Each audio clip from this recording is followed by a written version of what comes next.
Hi, welcome to Shared Frequencies and the Space Between, where heart meets brain and life happens in the messy middle. We're two best friends navigating a new chapter, sharing a space, finding our rhythm and tuning into life's transitions. This is a space for deep and meaningful conversations about growth, connection, and everything in between. It's about learning to embrace the chaos while finding harmony, whether that's between the heart and mind or just two friends figuring it out together. So, if you've ever found yourself navigating the space between emotions and logic, comfort and change, or who you were and who you're becoming, you're in the right place. Let's tune in to today's frequency.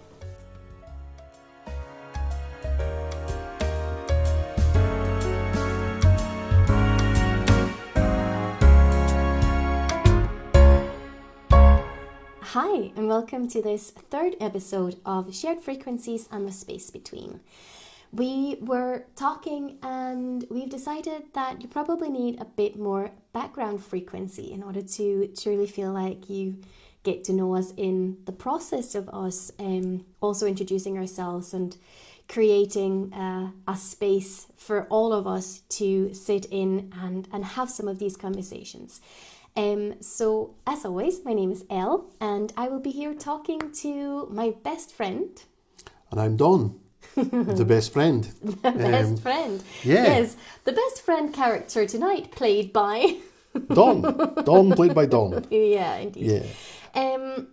So, when we're talking about, like, what information might have been missing or, like, some of those gaps that we alluded to, you know, that some will come at a later stage, and for sure, and but some we felt like was the right time to do that before we dive into the whole shit, we're living together now, and how do we do this?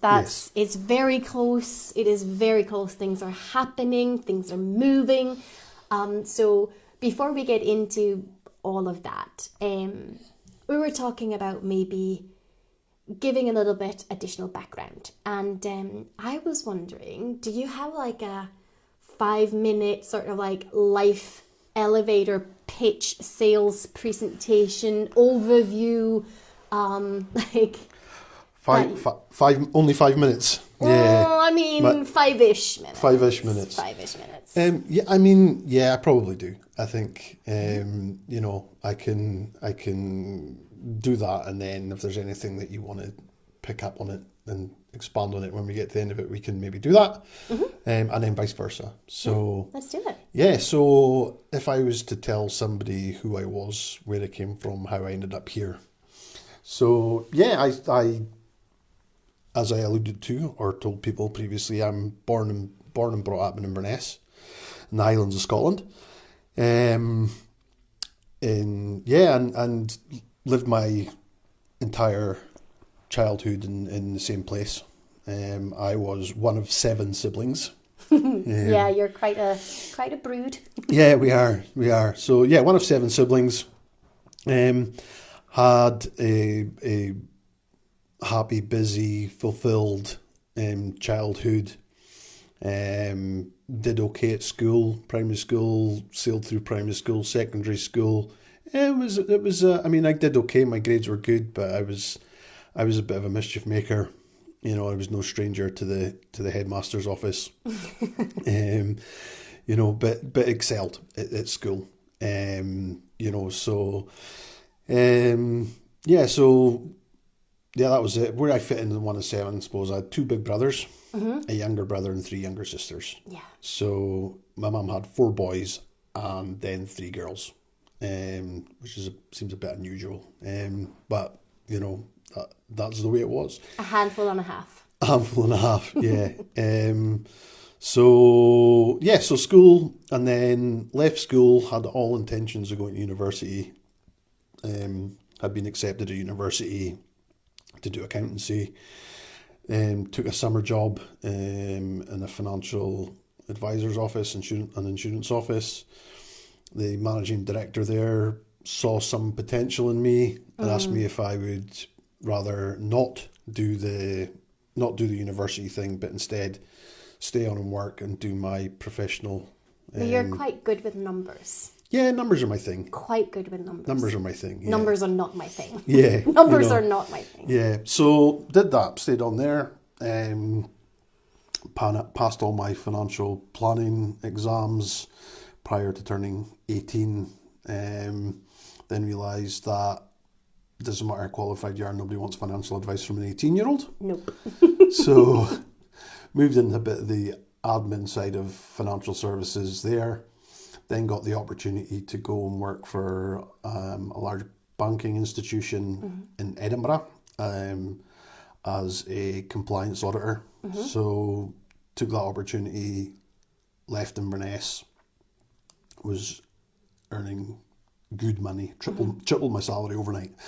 For there, then that department moved further south. I didn't want to move any further south, so I moved into change management, new technology as a senior business analyst and project manager.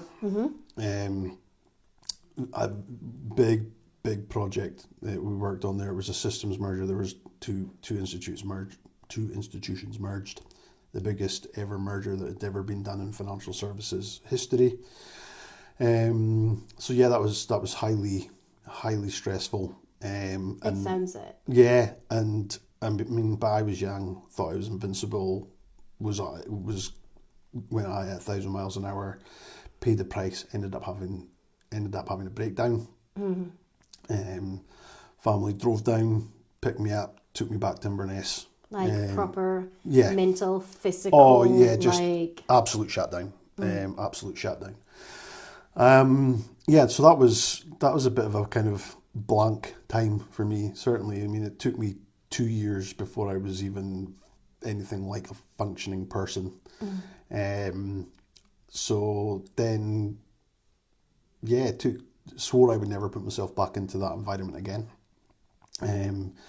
Ended up doing several different things. I did the first job actually I had after that. I got as a labourer on a building project where there was a bit of deconstruction had to be done before the construction, and they basically give me a how very apt. Yeah, looking at your own situation, deconstructing what you had done to yourself. Yes, so but it was great to work out some of the frustrations, the anger, the whatever and stuff, So yeah, they basically gave me a large mallet and a big saw and left me to stripping out the inside of a hotel building. Jesus. Yeah, therapy at its best. Yeah, so I did, and then I went on to do a few things. I did a bit of chauffeur drive. I worked for a concert company doing logistics, worked for a concert company. I learned to drive a bus and drove a bus for a year. I worked for a professional football club, Inverness Caledonian Thistle. It doesn't take a genius to work out.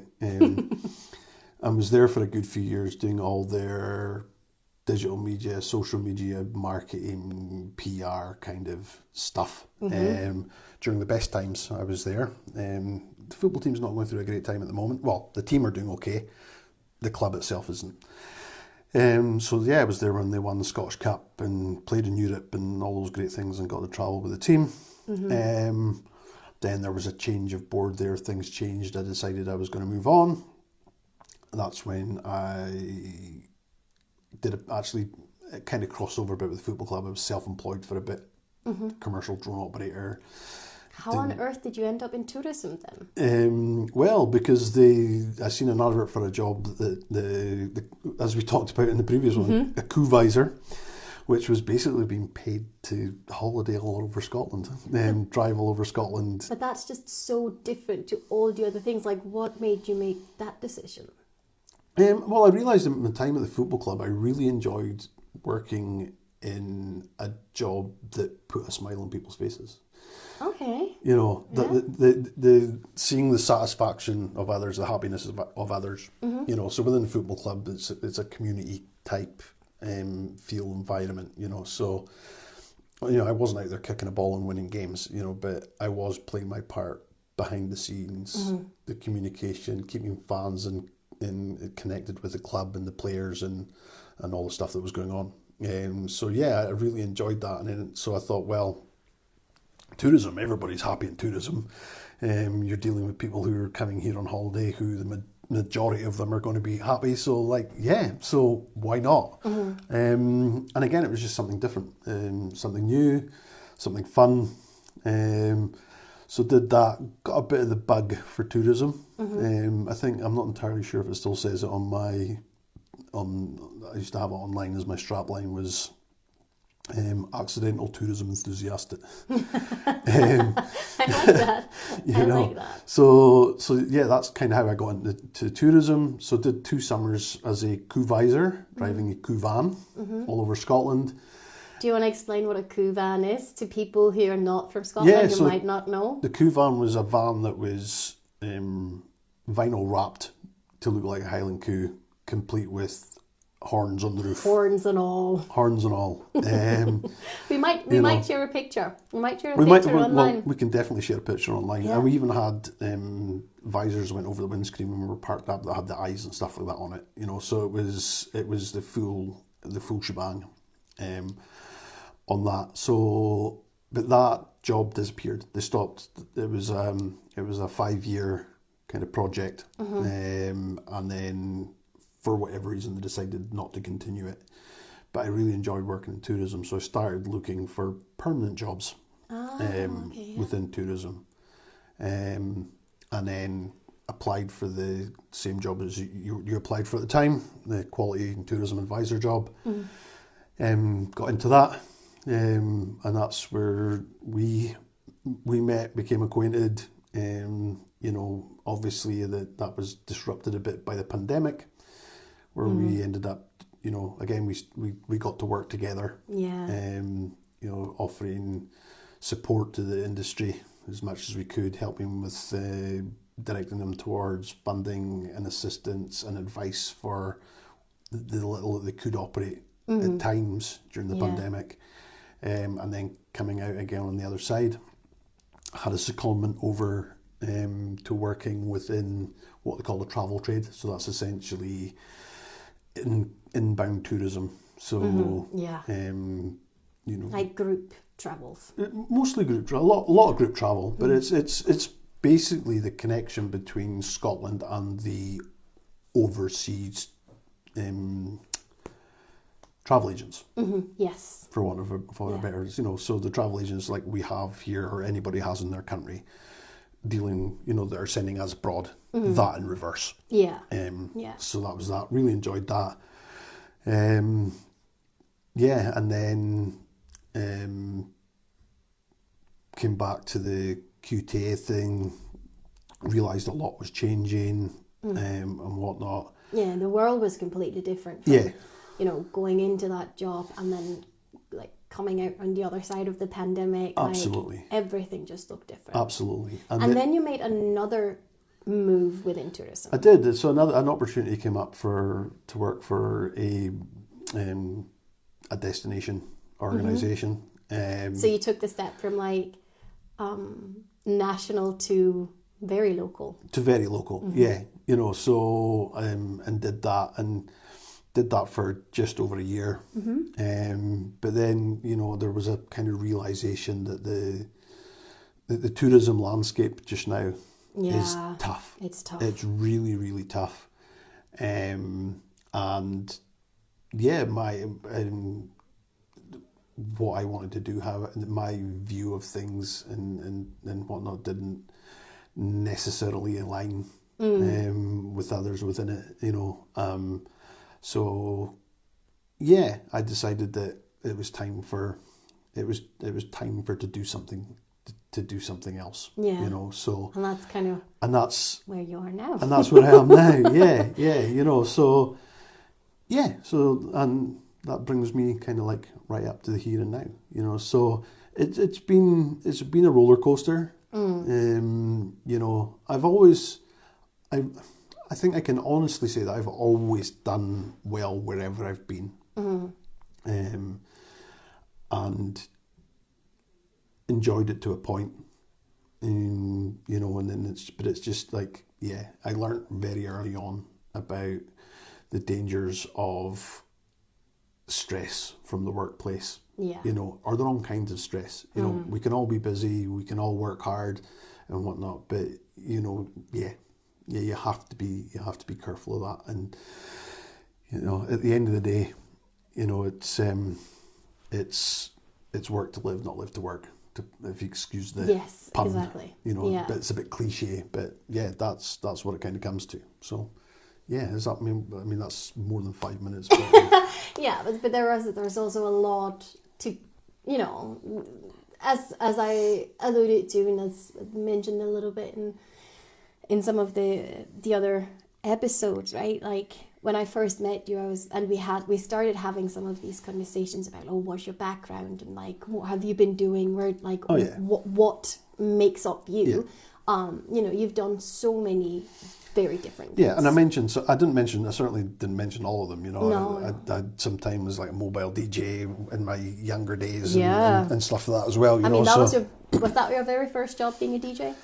My very first job DJing was at age 12. I did my first disco age 12 on my own in a pub in a small village. The 80s was a different time, you know, man. There were different times. Could you imagine that now? Oh, God.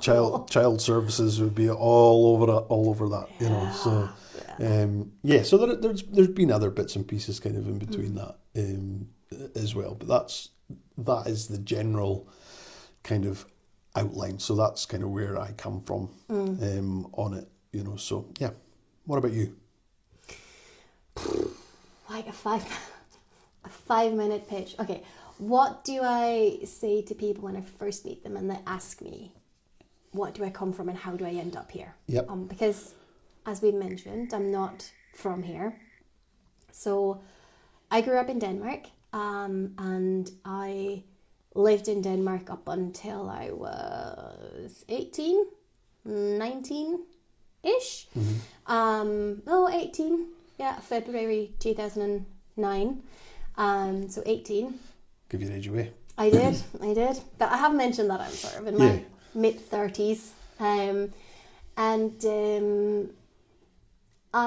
grew up with my mum and dad. When I was around 7 years old, we moved into a farm and lived there for 10 years, up until the time where my parents got divorced, and then like everything just changed. It was not something that anyone had seen coming. We'd been on holidays. My granddad is in a very fortunate situation where he's able to share what he has built throughout his entire life with the rest of our family. So we were away for Christmas in Egypt, and that was the first time I was on an airplane. I was 16 years old. Right. Yeah. So we were away over Christmas, 14 of us, so like my entire family on my mum's side. And then we landed back the day, either on my dad's birthday or the day after my dad's birthday, which is my cousin's birthday. So that was like end of December. And then 3 months later, I got picked up from school by my dad. I had stayed after school because I was in a school play, or a musical. Of course I was in a musical. And like my dad was sat in the car. Oh God, we're getting very deep here. Yeah. My dad was sat in the car and he was crying, and I was like, I got in the car and I looked at him. I was like, who's died? Yeah. Who has died? And he was like, oh no, it's nothing like that. But I need to talk to you. You know, me and your mum have decided to get a divorce. And I was like, what? So everything changed from there on in. And then things happened. I ended up moving in with my dad and the woman who was becoming his wife at a later stage. And then that was a very volatile situation. But I didn't have an option because I had fallen out with my mum. You know, being in your early 40s, as my mum was at the time, you know, again, having been left, and then I'm trying to be diplomatic. So I fell out with my mum. I have a great relationship with my mum these days. But I was in a very volatile situation, and it was suggested to me that I maybe just take a step back, take a month out and go do guide school. Okay. And that was my stepmother's sister. She was like, I've seen this advert. It's not very expensive. It's a full month with like half board in a 5-star hotel in Turkey. You should do that. And I was like, well, I'm not going to work in tourism. Like, that's not me. That's not who I am. But you know what? If that gets me away for a month, you know what? I'll do it. So I went to guide school to become a tour guide or a tour rep or whatever travel guide. And when we first started, everyone was like, they did a little sort of like round table kind of like, oh, what are you here for? What do you hope to get out of it? And I was like, oh, well, you know, I'm not going to be a guide, but, you know, I thought it was quite interesting and something different, and I just needed to get away from home for a little bit. So, you know, and then it was a 4-week course, and 2 weeks in, I was like, fuck, this is what I want to do. Yeah. This is great. This is amazing. I'm born to do this. Yeah. And that's how my interest in tourism started. Like, I thought I was going to be a correspondent or like a diplomat. Like, I thought I was going to be on a more sort of like very like human interactions, but on a more sort of like political or like, you know, I thought that was what I wanted to do, like travel the world, but be a representative and like facilitate. Yep. Which I ended up being, but just in a very different way. So, and it's with my tour guide job that I ended up traveling quite a lot. So I was a tour guide in Turkey for a year and a half. I was a tour guide in India for 6 months, and then I traveled back to Denmark and I got a bachelor's degree in communication. Mm-hmm. And then as part of my bachelor's degree, I had an exchange opportunity. So I was 6 months in New Orleans in Louisiana, which was eye-opening. I can imagine. Eye-opening. It was just, that was interesting. I loved it and I hated it all at once. Like, New Orleans is amazing. Like, one of the most interesting and exciting places I've ever been in my entire life. But man, oh man, going to college in the US, like I was technically in on like sophomore, kind of. So like the second year in university, but they were all 19 and I was 23. And it was just like, you know, I'd lived in a different country, I'd lived a lot, and they hadn't. It was tough. Yeah. And it was like, I was on a Ivy League school. It was like all spoiled rich kids. I hated it and loved it all together. Like, the courses was brilliant. Came back and didn't feel comfortable in Denmark. And then I graduated, didn't feel comfortable in Denmark, got a job in Ireland and moved to Ireland. And I was in Ireland, just like about half an hour, 45 minutes outside of Dublin. Okay. And I worked there for a year. And then personal stuff happened. And I was given an ultimatum. You either marry me or you leave the country.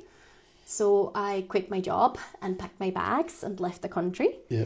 And moved down to London, and I was in London for 6 months, and then the company I worked for there went bust, and I was trying to find another job, but that would involve moving, and I was like, well, if I'm going to move, I'll go back to Denmark. And then I got a master's degree in sustainable tourism, and then I was like, well, if I'm going to work in sustainable tourism, I want to be in either Scotland or New Zealand. Yep. You know, Scotland and New Zealand are very forward thinking within that forum, space, thought pattern, whatever you want to call it. Yep. And New Zealand is too far away. Like, my granddad is still alive, still to this day alive. So we are very fortunate to still have him around, and he's happy and healthy. Yeah. And I knew that my sister was going to get a family So I wanted to be close enough that I could travel, so Scotland it was. And here I am. Good. Again, that was also significantly longer than 5 minutes. Yeah. But yeah. No, but I think it's this is what we wanted to do, because we were originally going to do a very different episode. We were, yeah. 3, but then, you know, having done it, and we were going, maybe we need a bit more background, you know. And, yeah.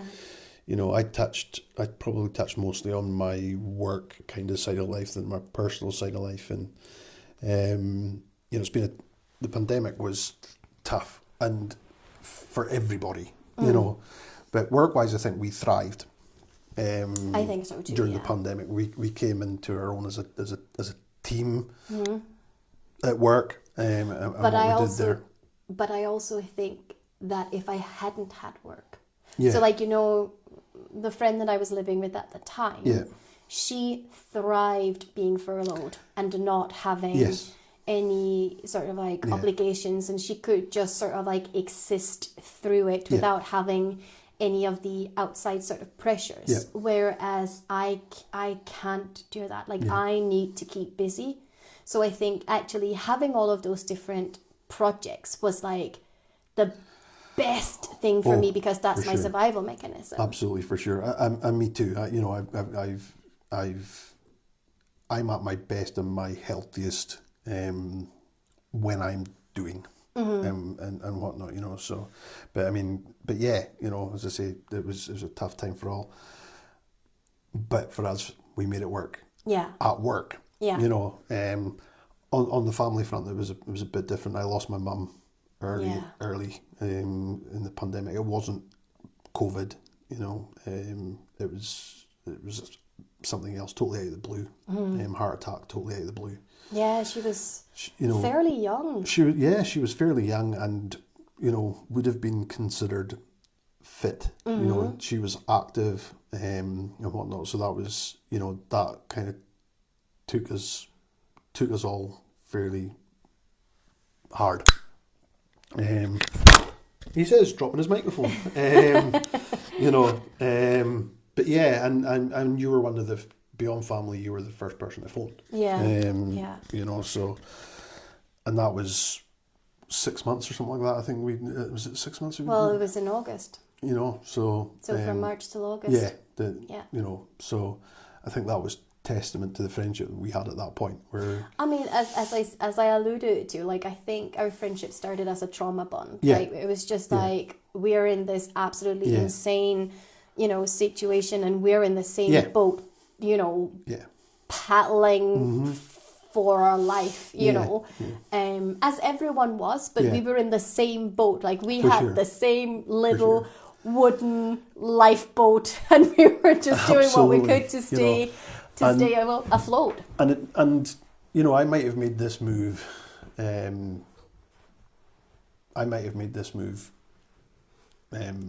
Before now. The move down here. The move to Fife. I might have made that move before now, but my dad. But we were talking about it like 4 years ago. Yeah. But my dad ended up having an amputation, leg amputation, and whatnot. And with my mum gone, and I had an opportunity to buy a house close by. Close by? Across the road. Yeah, next door to my brother. Yeah. Like driveway to driveway across the road. Yeah. So, you know, so I wanted to be there for my dad, so bought the house there, but unfortunately, just over a year ago, he passed. Through complications from surgery with the amputation and stuff like that, you know. So that changed things a lot for me. You know, and yeah, so those were also contributing factors. Yeah. As to why this is happening now. So yeah, that's where we're at, and that's kind of where we've come. Is there like to this point? Is there like one, I want to keep things brief, but like, is there like one or maybe like two stories that are like quintessentially you? Like, if you were gonna like sum up your personality and like who you are in like one story or two, maybe like not even necessarily a story, but like, you know, like if I was going to do that, and they're going to be like, okay, well, Elle, what are the facets of your, you know, personality? Like, who are you? Yeah. And I'm like, well, there are two very different sides to me. There is the sort of outgoing kind of person who's just like, as you've said, and I've never quite thought about it before, but like I just take people for who they are. Like I don't judge and I don't limitate like the way that that's a very weird way of phrasing that, but like I don't see limitations, and that's also incorrect. What am I trying to say? Like, do you know when you're doing Strictly, right? And you were just talking about your dad, and I had this picture flash up that I think everyone in your family has flash up in their mind when we're talking about you in Strictly, which has nothing to do with you. No. It is me dancing with your poor dad in his wheelchair. in his wheelchair. Yeah. And luckily he was strapped in. Oh yeah. He had a seatbelt on, because otherwise I would have pulled him out of his chair. He was made up with that. Yeah. He loved it, because I think he felt like he was just him, right? You know. He was as a wee bit of a info, Strictly is like Strictly Come Dancing with the Stars type event, which was held locally to raise money for charity. Yeah, it was a fundraiser. Fundraiser for charity, and I took part in that in 2023. So that's like one thing where I'm like, you know, I just see you for who you are, kind of thing. You know. Was I intoxicated? I was. Yes. Yes, I was intoxicated. But then there's also like, what else would describe me? And I'm like, oh, all of my audiobooks. Like, you will always see me walking around like for hours. Like, I will walk for hours, which is quite good with the kind of dog that I have. But like with my headphones on, I will always have like a podcast or an audiobook or, you know, something playing in the background. Yeah. Well, I think what would define me? I think I'm going to once I set my mind to something, nothing will stop me. You know, so I think two kind of examples of that I can give are in 2018, I ran my first beast race, what they call a beast race, 10 kilometre assault course, mad cargo nets, the whole shebang. Yeah, obstacle course. That would have been fine, apart from the fact that I could barely walk 10 kilometres, let alone run 10 kilometres with obstacles. You were not fit. No, well, in February 2017 I was 35 stone. Yes. You know, so that doesn't quite. I don't do stone. Do we want to? Can we do a conversion? Do we want to do a conversion? We don't want to do a conversion. I couldn't do conversion. What's a stone like? 6.2 kilos. They're 2.2 pounds to kilos. You know, if you want. We're now moving into numbers. Numbers is not my thing. It's a lot. It's a lot. It's a lot. Even for a man who's 6'3". 6'2" and a bit. Yeah. Yeah. So I just kind of decided that I was going to, and I made a decision 10 months before the race that I was going to do that, and I did it. You know, I wore a t-shirt during the race that said on the back, 12 stone down, 10 kilometres to go. So I'd lost a fair whack of weight by the time I'd got to that. And Strictly is probably, actually, you talked about it there, to do something like that, you know, so I like to push and challenge myself, you know. When you told me that you had signed up to a dance competition, but you've never really danced before, I was like, of course you fucking have. You know, but of course you fucking have. But if you're gonna challenge yourself, make it a challenge. That's kind of the thing, you know. So that's probably, I have really crazy ideas. Yes. You know, and if I don't have somebody to stop me before I sign up for them and things like that, then that's definitely not me. I'm not that person. No, well, bungee jumping, we did that one together. We did. Yeah, we did. You know, so I have a morbid fear of heights. You do. You do. know, but- And bungee jumping was your idea. Yeah. Yeah. You know. Yeah. You know. And so, then I just didn't stop you. I was like, Yeah. absolutely, Yeah. you know, let's do let's it. do it. You know. So the funniest thing that day was when we were driving to the Yes. location when the guy asked us what we did for a living. Yeah. And he thought he was being assessed. Yeah. Yeah. For their star grading for their activity. We're like, no, we're not here on a professional Yeah. basis.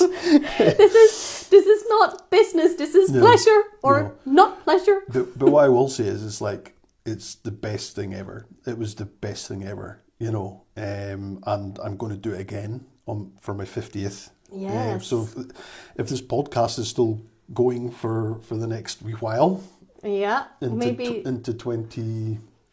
What are we in now? 20, we're 25? 25 now. So if this podcast is still going 18 months from now, 19 months from now, then yeah, we'll be talking about how, you know, Elle's thrown me out of a helicopter on a bungee rope. So yeah, That's the idea. yeah. So yeah, that's probably me. I have crazy ideas that I get myself into, and then but actually once my mind's on it, it's a go. Yeah, I mean, that's also how you ended up having to have a 3-hour nap after you'd walked to Monroe. Well, yeah. Well, that was I woke up and went, right, I need to do something about this and whatnot. How do I test my fitness? Oh yeah, I'll just go and climb a mountain.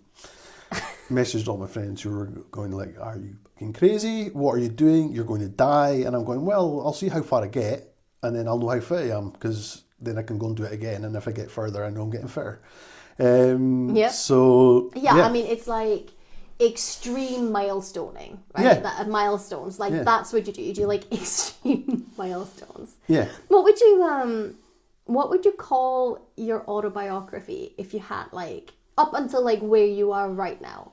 Like, What would I call my? what would you call your autobiography? I would probably. What would I call it? Probably, Are You Crazy?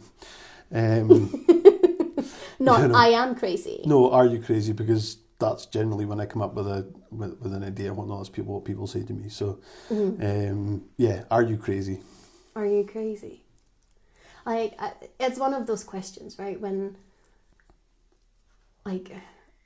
you meet new people, or like on the dating scene, you know, when you're trying to get to know people, and I always flip flop, and I always like change my answer. I love that I asked this question and I don't actually have like an answer for it. Like, what would be like an autobiography title? I think, well, because my life looks so different now than it did just a couple of years ago, I think it would be like No What Ifs. Yeah. No, but I've known about that from you. You know, you don't do what ifs. I don't do what ifs. Like, I don't do what ifs. Like, and it's not even no regrets. I mean, I don't have any wow, that was an interesting regrets. I don't have any regrets. There are definitely things in my life when I look back, I'm like, oh shit, that was a bad idea, you know? Oh yeah. But everything has made me into who I am. That's what that was exactly what I was about to say. Yeah. I like who I am. Yeah. Like, do I do stupid stuff? Absolutely. Like, am I the perfect person? No, I'm definitely the villain in some people's, you know, story. But I'm also a completely different character in other people's story, and like even people that I've only peripherally touched. You know, but like, yeah, I don't do what ifs. Yeah. Like, if I'm in a situation and like I ask the question, like, will I look back on this and say, oh well, what if I had done it? Yeah. Then I'll do it. Yep. And sometimes you need to start down the road of something before you realize, oh, this is not the right thing for me. Yeah. You know, but then you know, and then you can turn back and you can go in a different direction. Yep. Yeah, I think my autobiography would be like, no what ifs. Cool. No, that sounds good. Yeah. Is there like, let's round this up, because this is very, I mean, this episode could be very long. Oh yeah, and we may do Yeah. more detailed bits and pieces. Oh, from there it, will be. There you will know. be things that are like being built on. Yeah.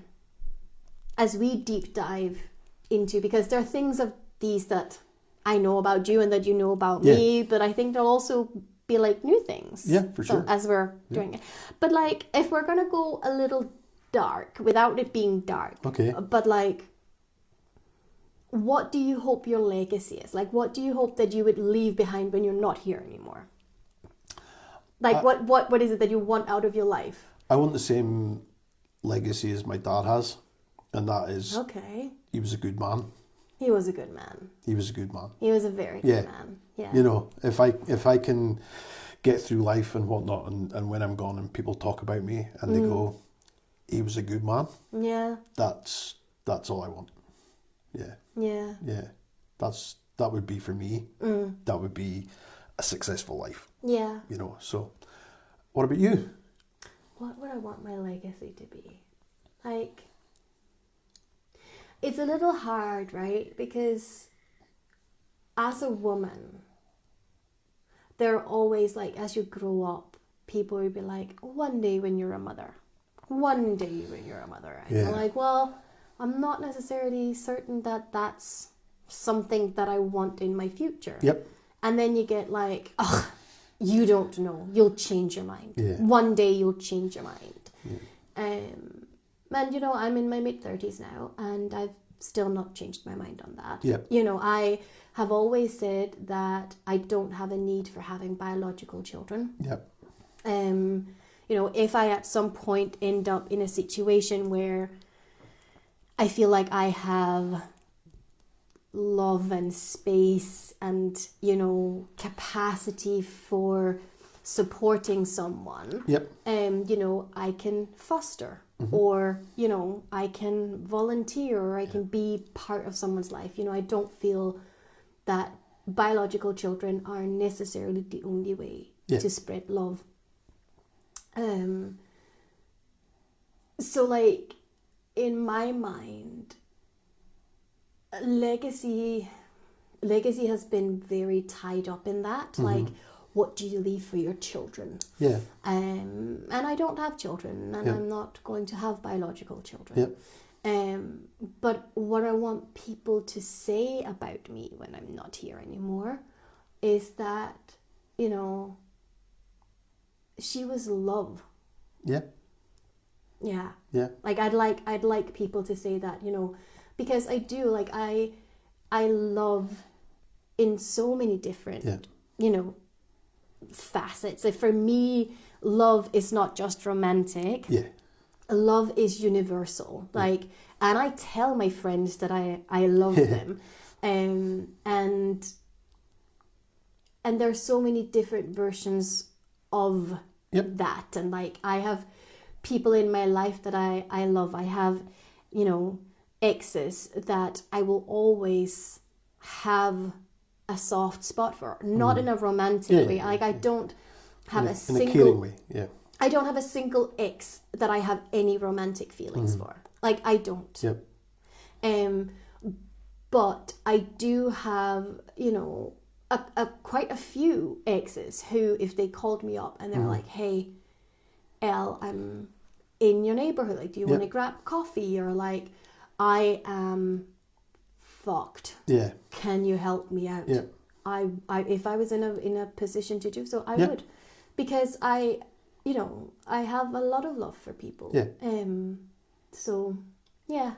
Yeah. I think that would be my legacy. Yeah. Cool. Well, I think we've probably run a bit more over than what we'd originally kind of planned for this one. So we maybe call this one for today. Yeah, I think that's a good idea. Yeah. So let's do our little sign off and see if we Yeah. can do it smoothly today. Yes. So thank you so much for tuning in to Shared Frequencies and the Space Between. We hope our conversation today has helped you find a little more clarity in your own space, whatever that may look like. And remember, it's okay to be a work in progress. We're all just figuring it out, one frequency at a time. So if you enjoyed this episode, don't forget to subscribe, leave a review, or share it with someone who might need to hear it. And until next time, keep tuning in and finding the space that works for you. Thank you. Thank you. Bye.